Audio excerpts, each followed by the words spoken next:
محمد وعلى آله وصحبه أجمعين أما بعد. வருடம் நடைபெறக்கூடிய மஹரிஸ் மனன போட்டி நிகழ்ச்சி சிறியோர்கள் பெரியோர்கள் அனைவருக்கும் பொதுவான மனன போட்டி நிகழ்ச்சியில் அதனுடைய ஒவ்வொரு மாதமும் கொடுக்கப்படக்கூடிய குறிப்பேடு இந்த மாதம் 3வது குறிப்பேடு கொடுக்கப்படுகிறது. அதிலே வளமை போன்று தொடர்ந்து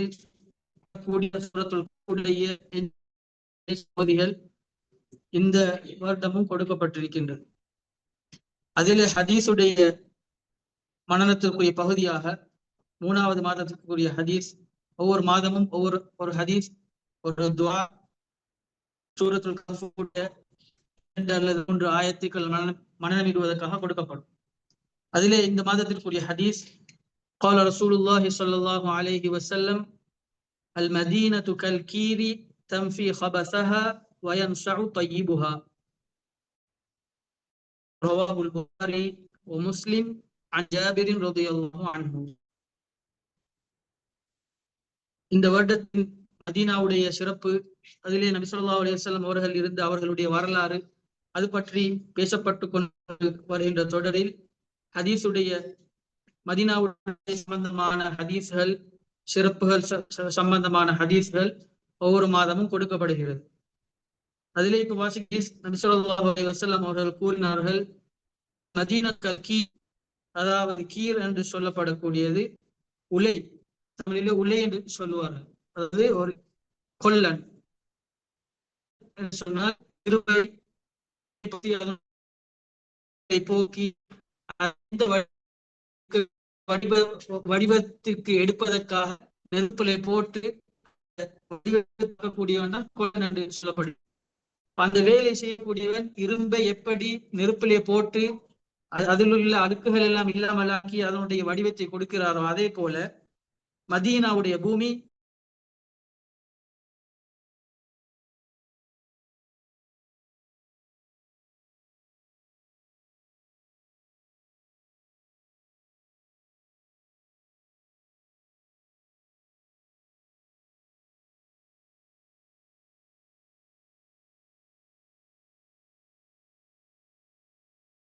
மதீனா மக்கா 2 ஊர்களுக்கு நுழைய முடியாது. அந்த நேரத்தில் மதீனாவுக்கு வந்து போனதன் பின்னால மதீனாவிலே 3 பூகம்பம் ஏற்படும். அதிலே உள்ள காஃபிர்கள், பாவிகள் எல்லாரும் என்ன செய்வார்கள் என்று சொன்னால், இங்கிருந்து மதீனாவிலிருந்து வெளியேறி விடுவார்கள். வெளியேறியதன் பின்னால முஃமின்கள், உண்மையாக இருக்கக்கூடிய மதீனாவிலே வந்திருப்பார்கள். அதே ஹதீஸிலே நபி ஸல்லல்லாஹு அலைஹி வஸல்லம் அவர்கள் கூறும் பொழுது, மதீனா ஈமான் மதீனாவிலே தான் தஞ்சம் பெறும் என்று நபி ஸல்லல்லாஹு அலைஹி வஸல்லம் அவர்கள் கூறியுள்ளார்கள். அப்ப அந்த நிகழ்வும் நபி ஸல்லல்லாஹு அலைஹி வஸல்லம் காலத்திலே நடந்த நிகழ்வும் இந்த ஹதீஸிலே சொல்லப்பட்டிருக்கின்றது. அதே மாதிரி கியாமத்துடைய நாள் வரும் பொழுது நடைபெறக்கூடிய நிகழ்வும் இதிலே சொல்லப்பட்டிருக்கின்றது.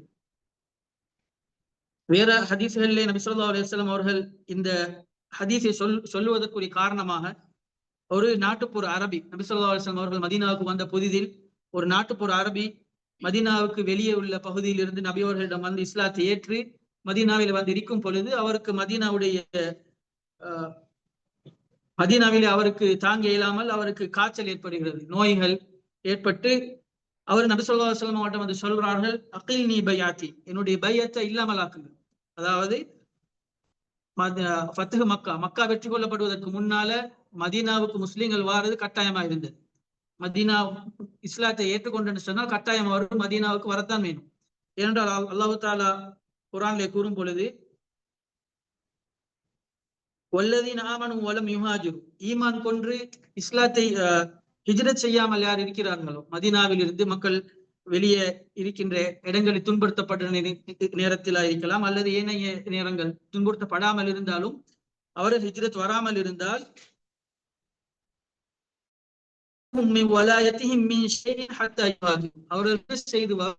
அவர்கள் முஸ்லிம்களாக இருந்தாலும் அவர்களுக்கு ஏதாவது ஏற்பட்டால் நபி அவர்கள் பொறுப்பல்ல, அவர்களுடன் அவர்களுக்கு உதவிகள் செய்யப்பட மாட்டாது, அந்த உதவிகள் கிடைக்காது என்று அல்லாஹ் தஆலா குர்ஆனிலே கூறுகிறான்.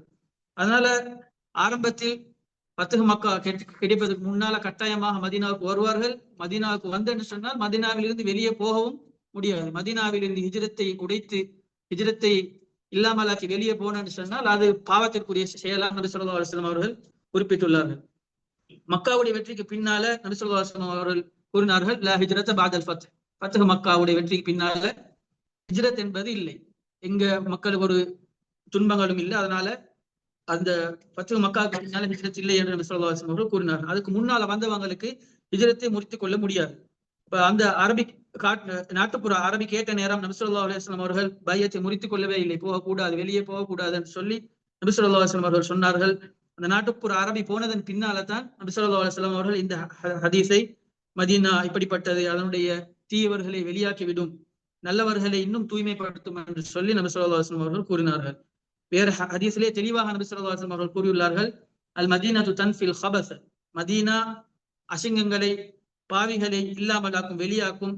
கமா தன்ஃபின் நாரு ஹபஸல் ஹதீத். இரும்புடைய அசிங்கங்களை, அழுக்குகளை, ஊத்தைகளை நெருப்பு எப்படி இல்லாமலாக்குகின்றதோ அதே போல இல்லாமலாக்கும் என்று சொல்லி நபி ஸல்லல்லாஹு அலைஹி வஸல்லம் அவர்கள் கூறினார்.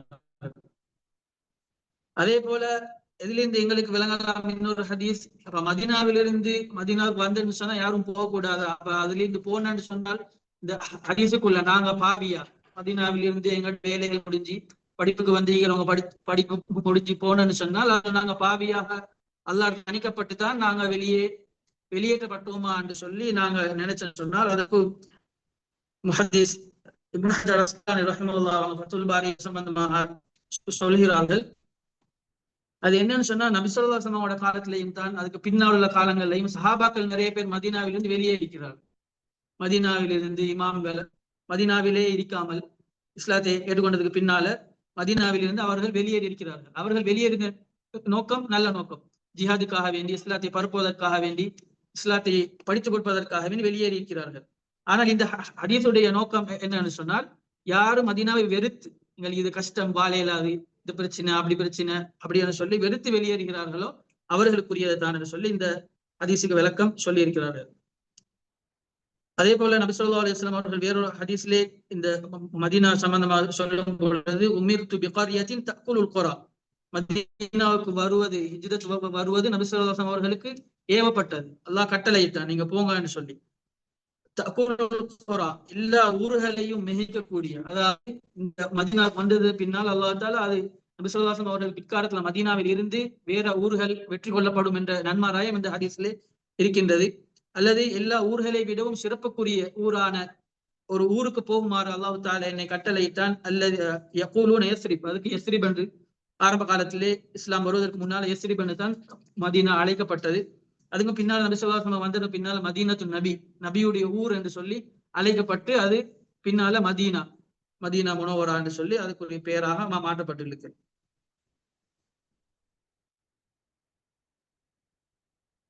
மூணாவது மாதத்துக்குரிய துவா உடைய பகுதியில் இந்த வருடம் மதீனாவுடைய சிறப்புகள் சம்பந்தமாக வந்திருப்பதனால அதுக்குரிய ஒரு துவா முதலாவது மாதத்தில் கொடுக்கப்பட்டது. அதன் பின்னால வேற தலையங்கங்கள் எங்களுக்குரிய துவாக்கள் கொடுக்கப்படுகிறது.